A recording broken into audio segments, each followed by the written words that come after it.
मैंने आज तक जितने भी सफ़र किए हैं उनमें हमेशा कोई ना कोई अपना कोई जान पहचान वाला मेरे साथ होता था।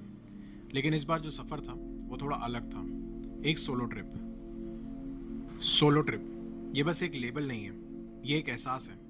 एक ऐसी चीज़ जिसे ज़िंदगी में एक बार ज़रूर एक्सपीरियंस करना चाहिए। सच बताऊं तो मेरी कभी भी सोलो ट्रिप पर जाने की इच्छा नहीं थी। ना प्लान बनाया था, ना कभी सोचा था।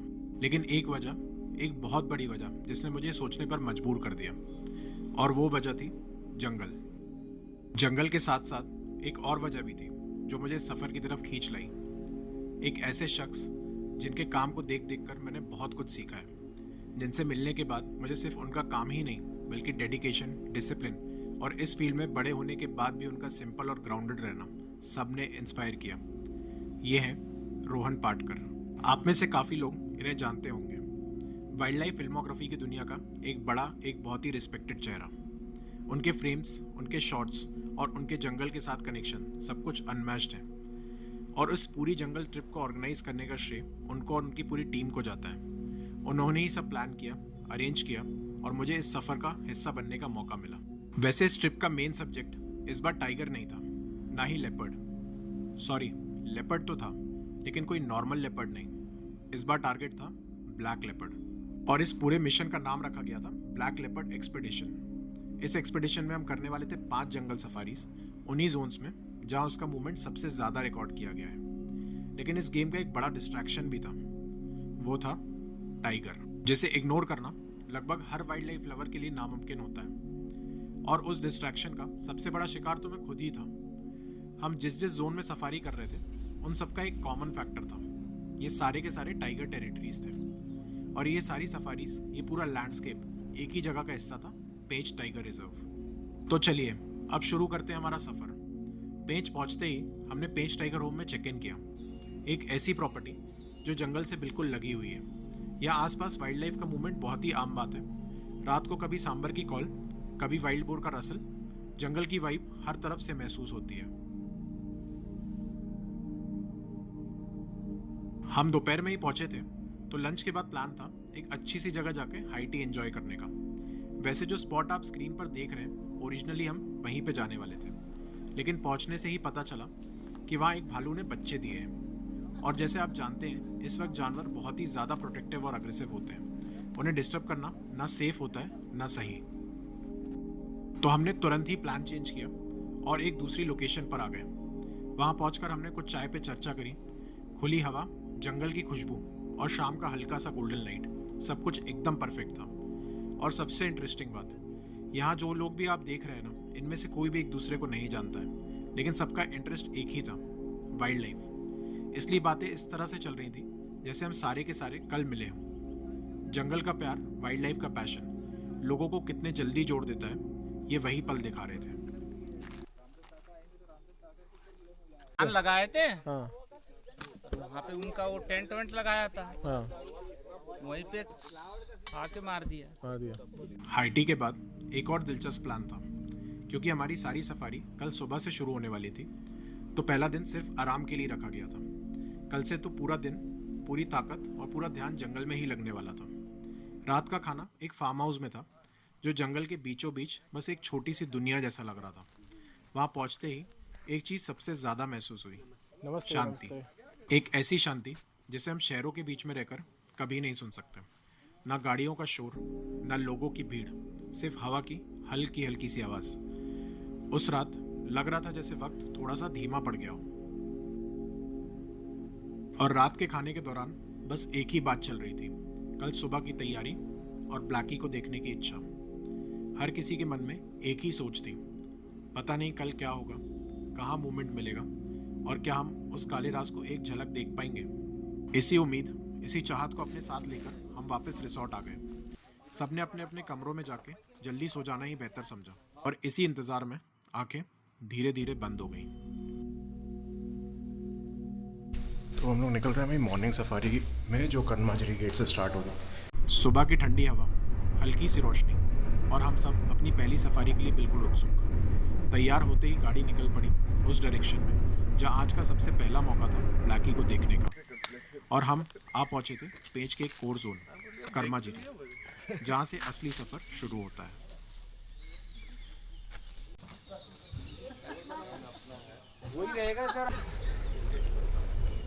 हम गेट के अंदर एंटर हो गए और सामने जो जंगल था वो देखते ही मन खुश हो गया। हर तरफ हरा भरा दृश्य, क्योंकि कुछ दिन पहले अच्छी बारिश हुई थी। पेड़ पत्ते जमीन सब एकदम ताज़ा लग रहे थे। स्पॉटेड डियर आराम से घूम रहे थे, शांत चुपचाप अपनी दुनिया में। मुझे लगता है कि जंगल में सबसे ज़्यादा इग्नोर किए जाने वाले जानवर यही हैं, लेकिन इनकी इम्पोर्टेंस किसी टाइगर या किसी अन्य बड़े जानवर से कम नहीं है। ये भी जंगल के इकोसिस्टम को मेंटेन रखने में अपना पूरा योगदान देते हैं। थोड़ा सा आगे बढ़े और हम एक वाटर बॉडी के पास हो गए। ये है पेंटेड स्टॉक। ये ज़्यादातर मछली, मेंढक और छोटे जलजीव खाता है, जिससे पानी के जीवों का संतुलन बना रहता है।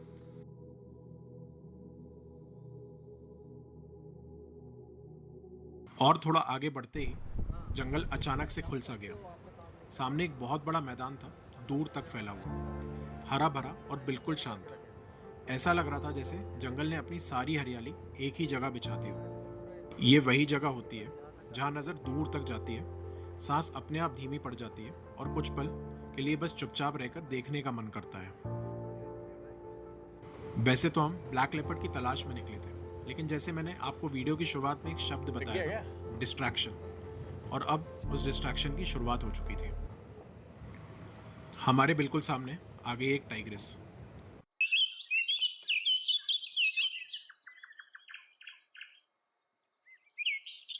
एक मिनट, ये अकेली नहीं है, उसके साथ एक और भी है, उसका नन्हा सा शावक। माँ खड़ी है, रुककर अपने बच्चे का इंतज़ार करती हुई। फिर वो धीरे धीरे आगे बढ़ती है, रोड क्रॉस करती है और उसके पीछे पीछे बिना किसी डर के वो छोटा सा शावक चल पड़ता है। सच बताऊं, उस पल ब्लैकी को कुछ देर के लिए भूल गए थे हम।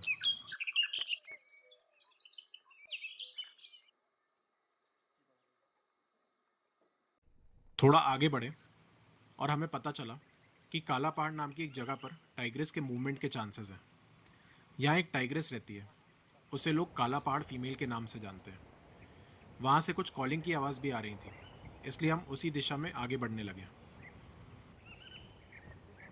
कुछ देर तक इंतज़ार किया, लेकिन टाइग्रेस का कोई भी सुराग नहीं मिला। तभी हम में से एक की नज़र जंगल के अंदर हुई एक अचानक हलचल पर पड़ी। वो थे इंडियन वाइल्ड डॉग्स, जिन्हें हम ढोल के नाम से भी जानते हैं।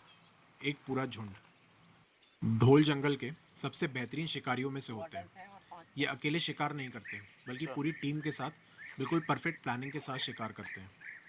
ये अपने शिकार को लंबी दौड़ में थका देते हैं और जैसे ही मौका मिलता है, बिना वक्त गवाए उसे घेर कर खाना शुरू कर देते हैं। और कई बार ये भी सुना गया है कि ढोल शिकार के गिरने का भी इंतज़ार नहीं करते, ये उसे दौड़ते हुए ही खाना शुरू कर देते हैं। इसकी एक बड़ी वजह होती है, इसी जंगल में टाइगर और लेपर्ड जैसे बड़े शिकारी मौजूद हैं, जो कभी कभी उनसे उनका शिकार छीन लेते हैं। इसलिए ढोल वक्त ज़ाया नहीं करते, जो मिलता है, जितना मिलता है, उसी में उनकी जीत होती है। जंगल में हर पल का मतलब होता है सर्वाइवल। इसी के साथ हमारी पहली सफारी ख़त्म हो गई और ब्लैकी हमें नहीं दिखा। थोड़ी सी निराशा ज़रूर थी, लेकिन उम्मीदें अभी भी जिंदा थी। अब बारी थी हमारी दूसरी सफारी की, मोगरकसा गेट से। ये गेट महाराष्ट्र के पेंच टाइगर रिजर्व का हिस्सा है और यहाँ का एक बफर जोन भी। आप कंफ्यूज मत होइएगा, पेंच टाइगर रिजर्व 2 स्टेट्स में आता है। इसका कुछ हिस्सा मध्य प्रदेश में है और कुछ हिस्सा महाराष्ट्र में है। वैसे जंगल तो एक ही है, बस स्टेट्स अलग अलग हैं।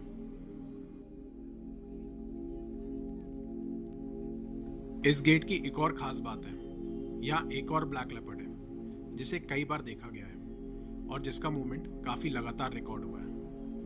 इसलिए सबके मन में बस एक ही सोच थी, अगर कर्माझेरी में नहीं मिला तो मोगरकसा में तो जैकपॉट पक्का है।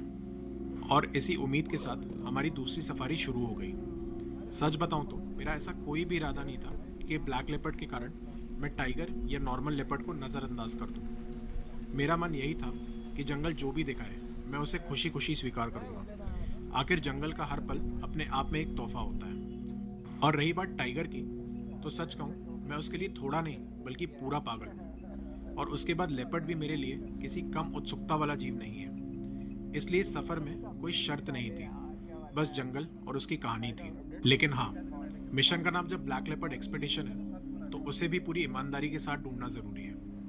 जंगल जो भी दिखाए उसे स्वीकार करना मेरी सोच थी, पर ब्लैक लेपर्ड को ढूंढना इस सफर का असली उद्देश्य था। स्वागत है आप लोगों का यहाँ पे मोगल कक्षा में। ब्लैकी देखते हुए यहाँ से क्रॉस करते हुए मिल जाता है। मोगल का ये कहाँ गया? यहाँ से ये तो मेरे पास आ गया ना। हाँ। तो यहाँ से भी ये रोड से ये मेन गेट जो है यहाँ से क्रॉस करते हुए मिलता है।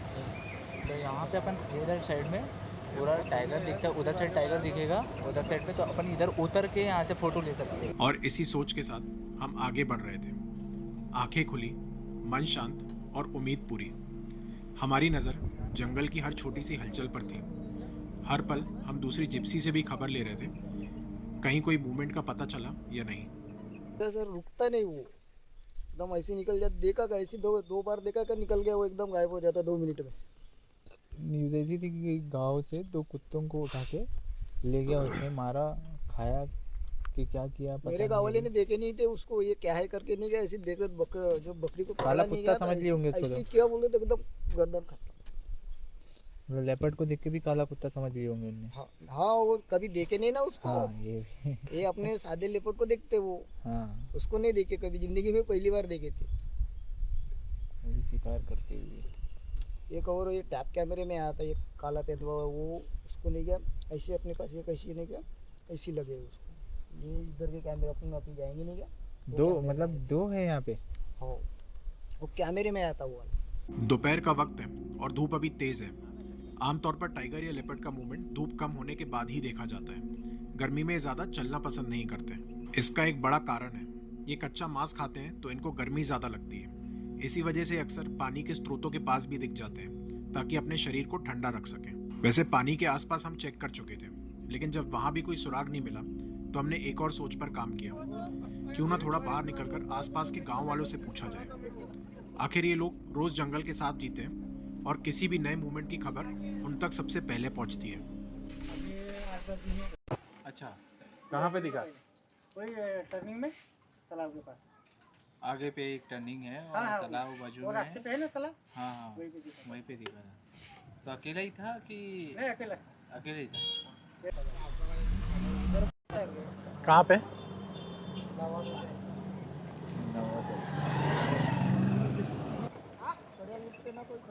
खबर है बा देखो एक बच्चे मारते ना समझा में आयो अरे वासी का राजा ने वहाँ से मान।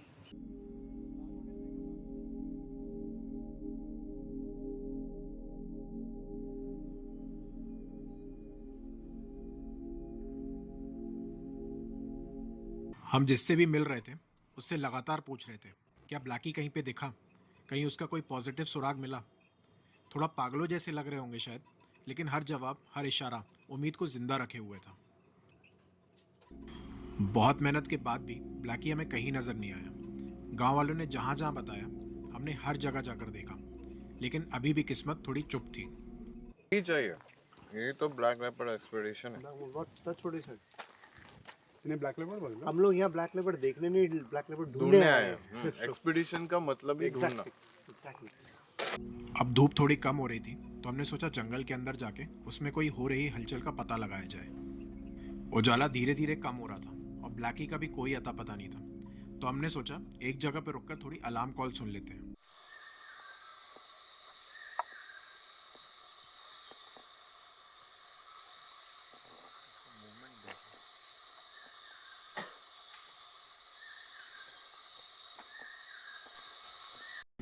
इसी बीच हमारी नजर एक जगह पर टिक गई। इंडियन गौर का एक झुंड। शाम की हल्की सी रोशनी में वो शांत दिख रहे थे, लेकिन कुछ तो अलग था। वो आगे बढ़ रहे थे, पर बिल्कुल खुले और निश्चिंत तरीके से नहीं, जैसे हवा में कोई गंध हो या फिर जंगल के अंदर कुछ ऐसा हो जो हम देख नहीं पा रहे थे। वैसे इंडियन गौर बहुत ताकतवर होते हैं। इनका वजन कई बार 1000 किलो तक पहुंच जाता है। कभी कभी टाइगर भी इन्हें छेड़ना पसंद नहीं करता, क्योंकि ये बेहद आक्रामक हो जाते हैं और अपनी ताकत से बड़े बड़े शिकारी को पीछे हटने पर मजबूर कर देते हैं। लेकिन इस झुंड के साथ बच्चे भी थे और बार बार सबकी नज़र एक ही दिशा में जा रही थी। सवाल ये था, आखिर वहाँ ऐसा क्या था जो इतने ताकतवर जानवरों को भी सावधान कर रहा था। हम जैसे ही कुछ मीटर आगे बढ़े तब हमें समझ आ गया कि मसला क्या था। सामने एक पेड़ पर शांत सा बैठा हुआ था एक लेपर्ड। सर अपनी वीडियो देखा था क्या? हाँ जी। कुछ सेम है या फिर डिफरेंट? ये डिफरेंट लग रहा है। डिफरेंट है ना? ये बच्चा वो थोड़ा बड़ा था।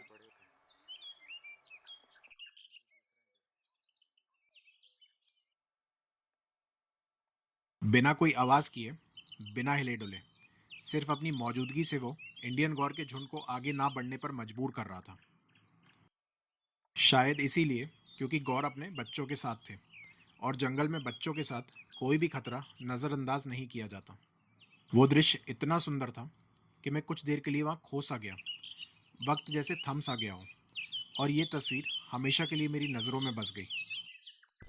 मुझे इस बात की तसल्ली थी कि ब्लैकी भले ही नज़र ना आया हो, पर जंगल ने मुझे एक यादगार पल दे दिया। धीरे धीरे बाहर निकलने का वक्त आ गया। निराशा दिल में बिल्कुल नहीं थी, क्योंकि जंगल अपनी शर्तें खुद तय करता है और हर राज हर किसी के लिए नहीं होता। और शायद इसी वजह से जंगल हमेशा से मुझे खास लगता है। तो ये था ब्लैक लेपर्ड एक्सपीडिशन का पहला अध्याय।